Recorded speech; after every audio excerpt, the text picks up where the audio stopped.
بزرگوں، دوستوں، نوجوان ساتھیوں، عزیز بچوں، السلام علیکم ورحمۃ اللہ وبرکاتہ۔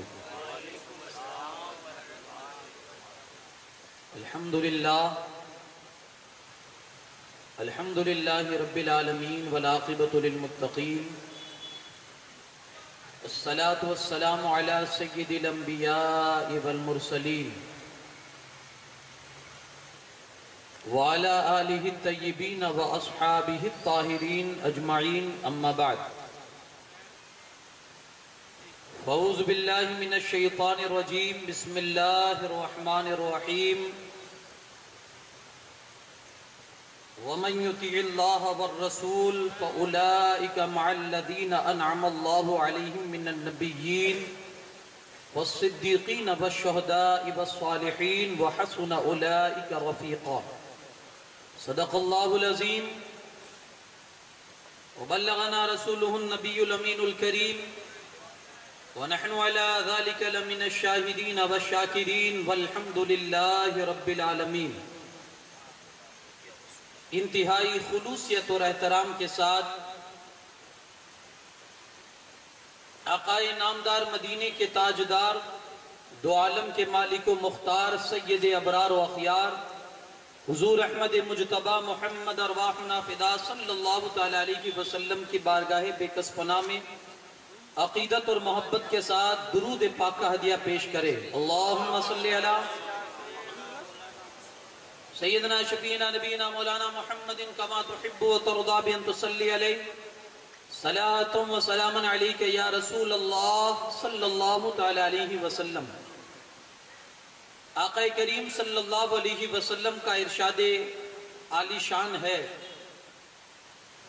اپنی مجلسوں کو مجھ پر درود پڑھ کر مزین کرو۔ جس طرح سے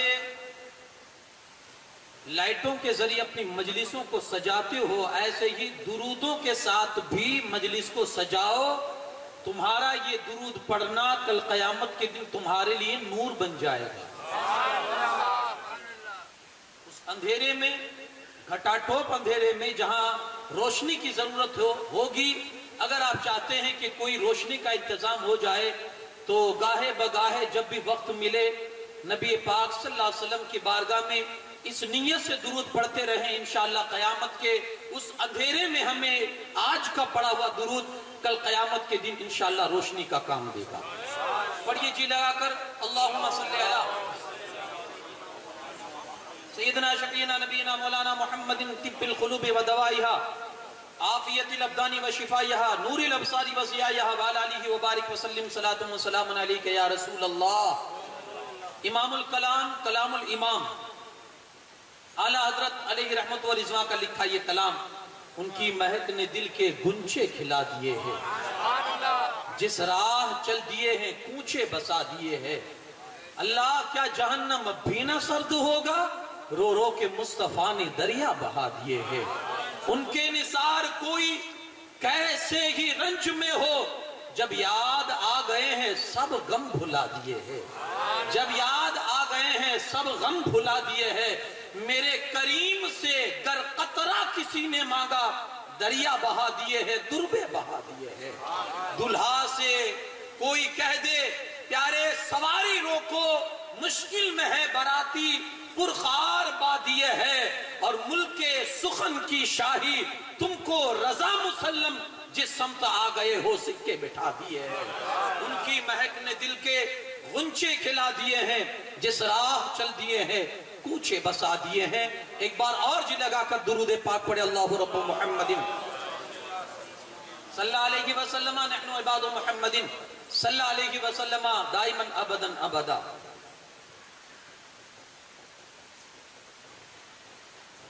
حضرات، کل میں نے ایک حدیث پاک آپ کے سامنے تلاوت کی تھی، نبی پاک صلی اللہ علیہ وسلم کی دنیا کی 3 پسندیدہ چیز۔ میں نے عرض کیا تھا کہ اسی مجلس میں صحابہ کرام بھی موجود تھے، تو صحابہ نے بھی اپنی اپنی پسند کی چیزیں بیان کی تھی۔ کوشش رہے گی آج انشاءاللہ مختصر انداز میں 4 یار حضور علیہ السلام کے وہ خلفاء جنہیں خلفائے راشدین کہا جاتا ہے، ان کے حوالے سے ان کی جو پسندیدہ چیز ہے وہ میں آپ کے سامنے رکھوں گا. کوشش کریں کہ اللہ پاک ان کی پسندیدہ چیز کو ہماری پسندیدہ چیز بنا دے. دیکھیں اللہ پاک نے ہمارے اور تمہارے آقا صلی اللہ علیہ وسلم کو ایسی شان امتیازی عطا فرمائی کہ کوئی بھی نبی حضور کے مقام تک نہیں پہنچ سکا. اللہ نے وہ رتبہ ہمارے نبی کو عطا فرمایا. اور حضور علیہ السلام کے رتبے کے ساتھ آپ دیکھیں گے کہ پھر جس چیز کو میرے آقا سے نسبت ہوتی گئی اللہ نے اس چیز کو بھی ممتاز بنا دیا. حضور تو ہے ہی ممتاز, حضور تو ہے ہی بے مثل و بے مثال. پھر جو چیز میرے آقا سے ملی, جس چیز کو میرے مصطفیٰ سے نسبت حاصل ہو گئی اللہ نے اس کو بھی بے مثل و بے مثال بنا دیا.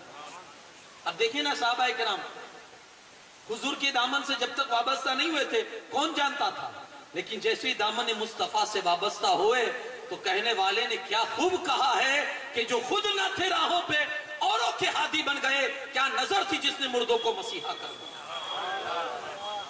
جنہیں خود چلنے کا سلیقہ نہیں آتا تھا آج وہ دنیا کے لیے رہنما بنے ہوئے. یہ کن کن نظروں کا کمال تھا؟ یہ نگاہ مصطفیٰ کی نظروں کا کمال تھا, نگاہ مصطفیٰ کا یہ کمال تھا.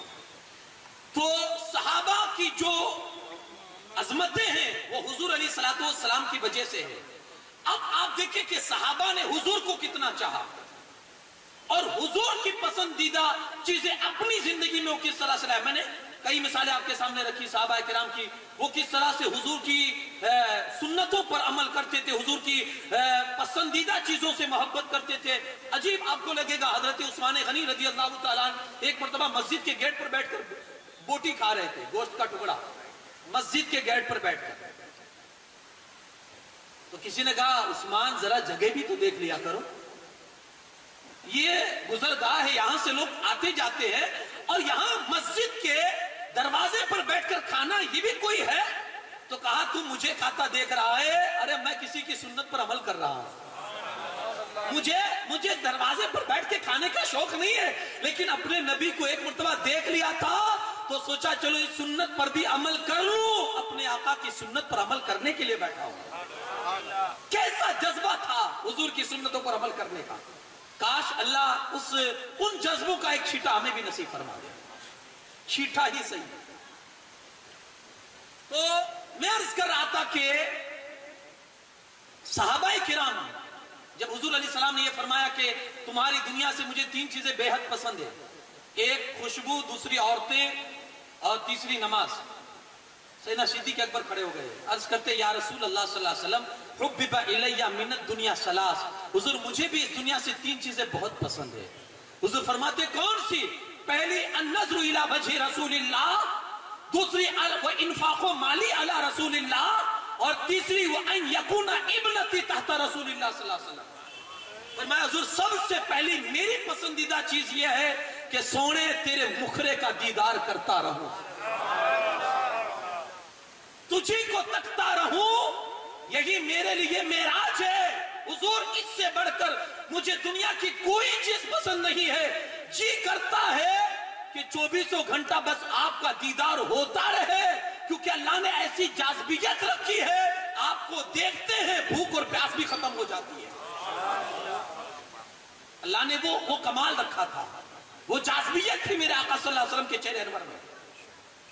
اچھا وہ ہماری طرح سے باتیں نہیں کرتے تھے, ہے نا, وہ نعرہ جب 12ویں شریف آئے گی جھنڈے ہاتھ میں لے کر ہم نعرے لگائیں گے, لیکن خدا را کبھی نعرہ لگاتے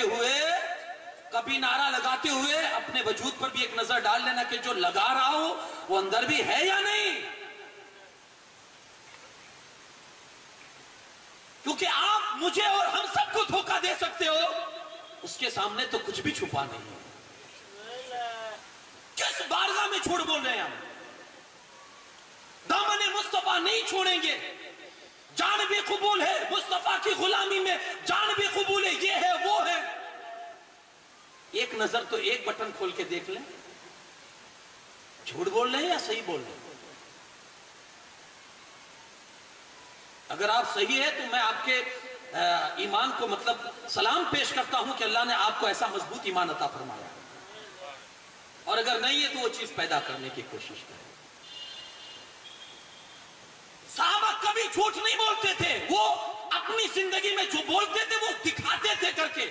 سیدنا صدیق اکبر نے کہا یا رسول اللہ صلی اللہ علیہ وسلم، میری دنیا کی سب سے پسندیدہ چیز یہ ہے کہ سونے تجھے تکتا رہوں، تجھے کو دیکھوں بس، اور کوئی خواہش نہیں ہے۔ تو وہ کر کے بھی دکھایا، سفر ہو، حضر ہو، مکہ ہو، مدینہ ہو، جہاں کہیں بھی آپ دیکھیں مصطفیٰ کریم کے ساتھ ہے، بلکہ آج قبر انور میں بھی رسول اللہ کے ساتھ میں ہے۔ سچی محبت تھی تو اللہ راستے بنا ہی دیتا ہے۔ عشق سچا ہو تو پتھر بھی پگھل جاتے ہیں۔ تو سیدنا صدیق اکبر رضی اللہ تعالیٰ عنہ، حضور آپ کو دیکھنا بس میری معراج ہے۔ اور میں نے جو آیت کریمہ تلاوت کی نا، اس کا شان نزول بھی کچھ اسی قسم کا ہے۔ ایک صحابی حضور کی بارگاہ میں آئے اور آ کر عرض کرتے یا رسول اللہ صلی اللہ علیہ وسلم، میں خدا کی قسم اپنے ماں باپ اور بال بچوں سے بھی زیادہ میں آپ سے محبت کرتا ہوں۔ قسم کھائی، وہ فرمایا حضور جب میں گھر میں رہتا ہوں نا تو ایک ہی طلب ہوتی ہے کہ کب حضور کی دربار میں جاؤں اور رسول اللہ کے چہرے کا دیدار کروں، کیونکہ جتنی دیر گھر میں رہتا ہوں حضور کا دیدار کرنے کے لیے دل بے چین رہتا ہے، دل بے چین رہتا ہے کہ کب رسول اللہ کا دیدار ہو جائے، کب حضور کی زیارت ہو جائے۔ اور یہ صحابہ میں تڑپ تھی، جی ہاں یہ صحابہ میں تڑپ تھی، وہ رسول اللہ کا چہرہ دیکھنے کے لیے بے چین ہوتے تھے۔ تو آگے کہتے یا رسول اللہ صلی اللہ علیہ وسلم لیکن پریشان ہو جاتا ہوں ایک بات سوچ کے۔ کہا کیا؟ حضور جب آپ جنت میں جائیں گے تو آپ نبوت میں سب سے اعلیٰ، تو جنت میں آپ کا مقام بھی سب سے اعلیٰ ہوگا، اور ہم غلام اگر اللہ نے آپ کے بدولت اور آپ کے صدقہ و طفیل میں جنت دے بھی دی تو جنت میں سب سے نچلے درجے میں ہم لوگ ہوں گے۔ تو حضور وہاں اگر آپ کا دیدار کرنے کا اگر تڑپ پیدا ہوگی دل کے اندر دیدار کرنے کی تو حضور وہاں آپ کا دیدار کیسے ہوگا؟ اللہ پاک نے، حضور تو اس وقت خاموش ہو گئے، اللہ نے آیت کریمہ نازل فرما دی وَمَن يُطِعِ اللَّهَ وَالرَّسُولَ فَأُولَئِكَ مَعَ الَّذِينَ أَنْعَمَ اللَّهُ مِنَ النَّبِيِّينَ وَالصِّدِّيقِينَ وَالشُّهَدَاءِ وَالصَّالِحِينَ۔ جو اللہ اس کے رسول کی اطاعت کرے گا اللہ پاک جنت میں ان لوگوں کا ساتھ اسے نصیب فرمائے گا۔ ایک بندہ آیا حضور کی بارگاہ میں عرض کرتا ہے یا رسول اللہ صلی اللہ علیہ وسلم قیامت کب آئے گی؟ سوال بڑا تھا، قیامت کب آئے گی؟ حضور فرماتے یہ مت پوچھ قیامت کب آئے گی، پوچھ یہ پہلے یہ بتا تیاری کتنی کی ہے۔ خالی پوچھے گا ہی کب آئے گی، تیاری بھی تو ہونی چاہیے۔ بارش آنے والی ہے، کوئی انتظام نہیں اور انتظار کر کے بیٹھے کب آئے گی۔ کہا قیامت کی تو نے تیاری کیا کی؟ اس نے ایک جملہ کہا، عرض کرتا ہے یا رسول اللہ صلی اللہ علیہ وسلم تیاری تو کچھ نہیں ہے، بس اتنا ہے کہ میں اللہ رسول سے محبت کرتا ہوں۔ کیا کہا؟ سچی تڑپ پیدا کر لو، اللہ رسول سے محبت پیدا کرتا ہوں، اللہ رسول سے محبت کرتا ہوں، بس اتنا کہا۔ حضور فرماتے اس کو سنبھال کے رکھ، یہی نجات کا سبب بن جائے گی۔ یہ محبت کو سنبھال کے رکھ، اللہ تجھے اس کے بدلے میں تجھے اللہ کل قیامت کے دن نجات و مغفرت عطا فرمائے گا۔ تو یہ محبت صحابہ کے اندر تھی، وہ صرف دعوے نہیں کرتے تھے، وہ تڑپ جاتے تھے جب تک رسول اللہ کا دیدار انہیں نہیں نصیب ہوتا تھا۔ بلکہ ایک صحابی حضرت جو رسول اللہ صلی اللہ علیہ وسلم کے خدمت پر، حضور کی خدمت پر مامور تھے، ان کا کام ہی تھا حضور جب تہجد کے لیے تشریف فرما وہ اٹھتے تھے تو وہ پانی وغیرہ لا کر پیش کرتے تھے۔ اللہ کے رسول صلی اللہ علیہ وسلم ایک مرتبہ بہت خوش ہو گئے تو حضور علیہ السلام نے فرمایا مانگ، کیا مانگتا ہے آج؟ مانگ آج کیا مانگتا ہے؟ اللہ کے رسول صلی اللہ علیہ وسلم نے جب کہا، عرض کرتے یا رسول اللہ صلی اللہ علیہ وسلم مرافقتک فی الجنہ، جنت میں آپ کی سنگت چاہیے، دوسرا کچھ نہیں چاہیے۔ اب غیر ذالک حضور اور بھی ربیہ اور کچھ چاہیے تو اور مانگ، بس یا رسول اللہ بس اتنا مل جائے تو بہت کچھ ہے۔ یعنی یا رسول اللہ صلی اللہ علیہ وسلم جنت میں جیسے دنیا میں آپ کی غلامی میں ہو، جنت میں اللہ آپ کی غلامی میں رکھے، روزانہ آپ کے چہرے کا دیدار ہوتا رہے، ایک غلام کے لیے اس سے بڑھ کر اور کیا ہو سکتا ہے؟ حضور کا دیدار۔ میرے بھائیوں، یوسف علیہ السلام کے زمانے میں جب قحط پڑا تھا نا، لوگ ایک ایک دانے کے لیے ترس گئے تھے۔ آپ نے انتظام کیا لیکن جہاں سے خوراک آنے والی تھی، جہاں سے اناج آنے والا تھا، کچھ ٹائم لگ گیا۔ تو جانتے ہو اللہ رب العزت نے حضرت یوسف علیہ السلام کے پاس وحی بھیجی، یوسف اپنے چہرے سے پردہ ہٹا دے اور لوگوں کے سامنے بیٹھ جا. جب تجھے لوگ دیکھ لیں گے ایک دن کی بھوک اور پیاس ان کی مٹ جائے گی. ایک دن کی بھوک.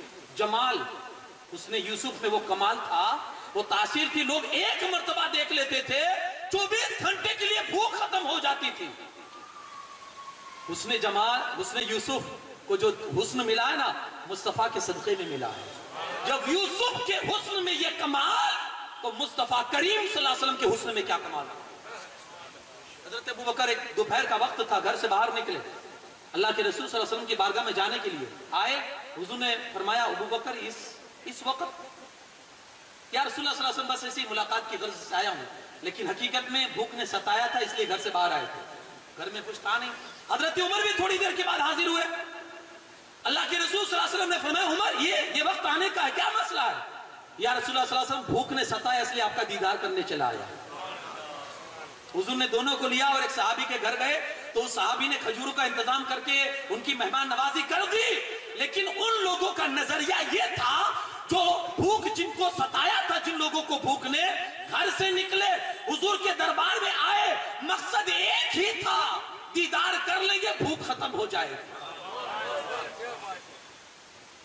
تو وہ اسی طاق میں رہتے تھے کہ بس حضور کا دیدار ہونا چاہیے. صدیق اکبر سے جب پوچھا گیا تمہاری پسندیدہ چیز کیا ہے، کہتے النظر الی وجہ رسول اللہ، بس حضور کا چہرہ تکتا رہوں، یہ سب سے پسندیدہ چیز، سب سے پسندیدہ چیز.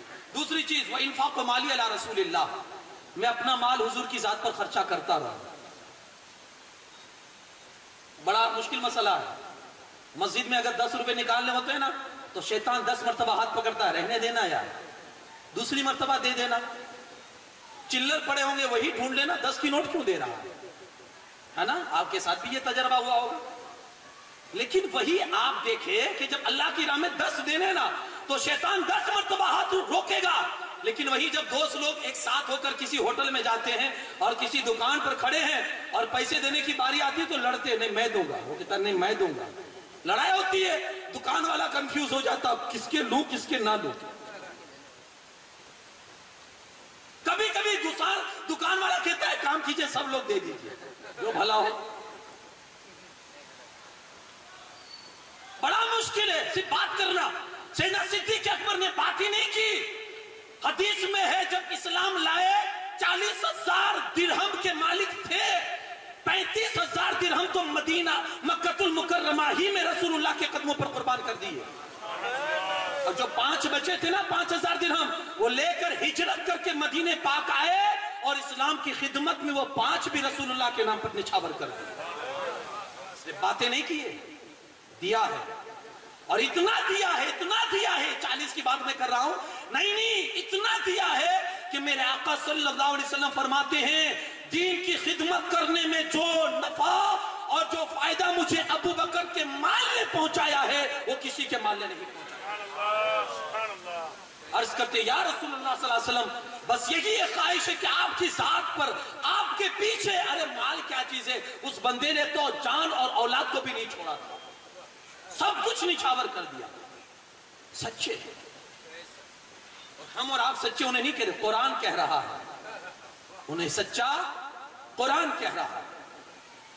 تیسری چیز، میں اب ایک چیز میں اگر تفصیل میں جاؤں گا نا تو شاید میری وہاں تک وہ حدیث پہنچانا میرے لیے مشکل ہو جائے گا. تیسری چیز حضرت سیدنا صدیق اکبر رضی اللہ تعالیٰ عنہ کی، یا رسول اللہ صلی اللہ علیہ وسلم، تیسری میری جو پسندیدہ چیز ایک دلی خواہش تھی کہ میری بیٹی آپ کے نکاح میں ہو. صحابہ نے ہمیشہ ایک طاق میں لگے رہتے تھے کہ بس حضور سے کوئی نہ کوئی نسبت جڑ جائے. تو یہ نسبت عقیدہ کیا تھا کہ نسبت جڑ جائے گی تو یہ نسبت قیامت کے دن کام آ جائے گی. میرے بھائی فخر کیجئے، کوئی آپ نے کوئی چٹھی نہیں بھیجوائی تھی یا کوئی آپ نے عریضہ نہیں ڈلوایا تھا کہ اللہ امت رسول میں پیدا فرمایا، بن مانگے اس نے ہمیں امت مصطفیٰ بنایا ہے. بڑا احسان کیا اس نے، بڑا احسان کیا. بغیر کسی ہماری چوائس کے اس نے ہمیں امت مصطفیٰ میں پیدا فرمایا. یہ اس کا کرم بالائے کرم. صحابہ نسبت ڈھونڈتے تھے، کوئی نسبت مل جائے. حضرت عمر فاروق اعظم رضی اللہ تعالیٰ عنہ مولا علی کی بارگاہ میں گئے اور کہا آپ کی بیٹی سے نکاح کرنا چاہتا ہوں. کہا عمر آپ؟ کہا ہاں. کہا کس لیے؟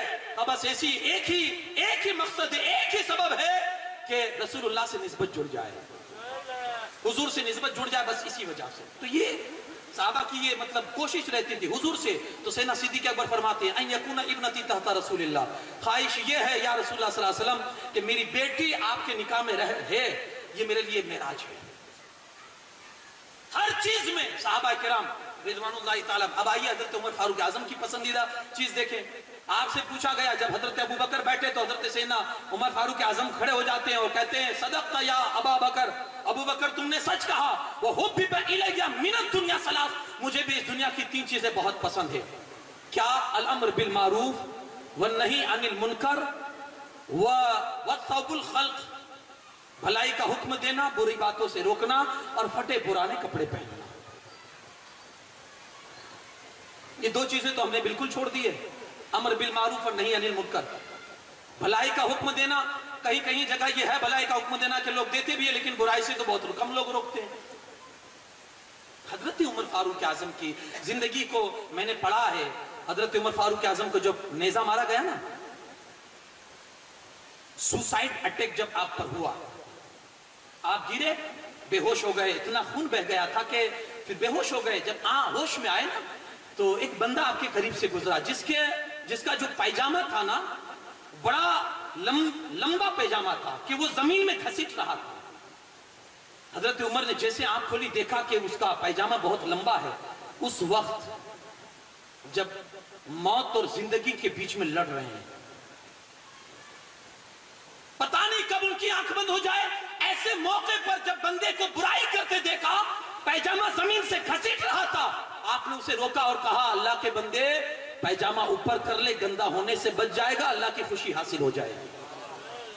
اس موقع پر امر بالمعروف نہی عن المنکر، بھلائی کا حکم دینا، بری باتوں سے روکنا۔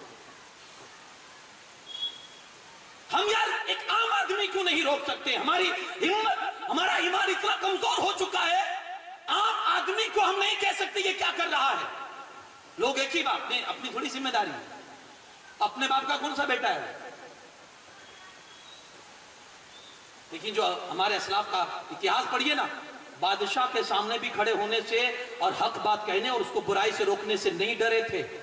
حضور غوث پاک کی بارگاہ میں مستنجب باللہ آیا جب خلیفہ، اور وہ درہموں کی جو اس نے تھیلی لا کر حضور کی بارگاہ میں پیش کی، حضور یہ لیجئے تحفہ، کہا لے جائے یہاں سے، ہم فقیروں کے دامن پر پیوند تو لگ سکتے ہیں لیکن کسی مظلوم کے خون کا دھبا نہیں ہو سکتا ہے، لے جائے یہاں سے۔ کہا حضور آپ مجھ پر الزام لگا رہے ہیں، یہ غریبوں کا خون نہیں، میری محنت کی کمائی ہے۔ کہا ایسی بات ہے، اٹھایا اس کو نچوڑا تو خون بہنا شروع ہو گیا۔ کہا اگر نسبت رسول کا لحاظ نہیں ہوتا نا، اتنا نچوڑتا کہ یہ خون تیرے محل تک پہنچ جاتا۔ نہیں ڈرتے تھے برائی سے روکنے پر، جہاں بات آتی آپ تبلیغ کر دیا کرتے تھے، جہاں جس کو سمجھانا ہوتا سمجھا دیا کرتے تھے، نہیں ڈرتے تھے کہ انجام کیا ہوگا۔ حضرت مجدد الفسانی امام ربانی جہانگیر کے جب دربار کے اندر گئے، اس کے دربار کا اصول تھا کہ سجدہ کر کے اس کے دربار میں سلامی پیش کی جائے۔ آپ گئے، سجدہ نہیں کیا، درباریوں نے کہا یہ کیسی بے عزتی گستاخی ہے کہ بادشاہ کو آج آپ نے سجدہ نہیں کیا؟ کہا یہ سجدہ صرف اللہ کے لیے حلال ہے۔ جی ہاں، بڑے ہلکے سر ہو چکے ہمارے، بڑے ہلکے سر ہو چکے ہیں، جہاں چاہے وہاں ٹکا دیتے ہیں، جس دربار میں چاہے ٹکا دیتے ہیں۔ یہ ہلکے سر ہونے کی وجہ سے آج ذلیل و خوار نظر آتے ہیں پوری دنیا میں۔ خدا را اپنے سروں کی ان عزتوں کی لاج رکھیے آپ۔ اللہ نے بہت وزنی بنایا ہے ان سروں کو۔ اللہ کے رسول صلی اللہ علیہ وسلم جب معراج میں تشریف لے گئے، حضور نے جہنم کے اندر ایک قوم کو دیکھا کہ فرشتے وزنی پتھروں سے ان کے سروں کو کچل رہے ہیں، وزنی پتھروں سے، اور جب سر کچل دیتے ہیں تو تھوڑی دیر کے بعد پھر سر ایسا ہی سلامتی والا ہو جاتا ہے جیسا پہلے تھا، پھر کچلتے ہیں، پھر قیامت تک کے لیے ان کو یہ عذاب ہوتا رہے گا۔ حضور علیہ السلام نے پوچھا یہ کون لوگ ہیں؟ عرض کرتے ہیں فرشتے یا رسول اللہ صلی اللہ علیہ وسلم یہ وہ لوگ ہیں جن کا سر اللہ کی بارگاہ میں نہیں جھکتا تھا، ان کا سر بہت بھاری تھا، جہاں چاہوں وہاں سر آپ تو ٹیک دیتے ہیں۔ یہ صرف اللہ ہی کے لیے حلال ہے کہ اس کی بارگاہ میں سجدہ کیا جائے۔ نہ کوئی پیر، نہ کوئی مزار، نہ کوئی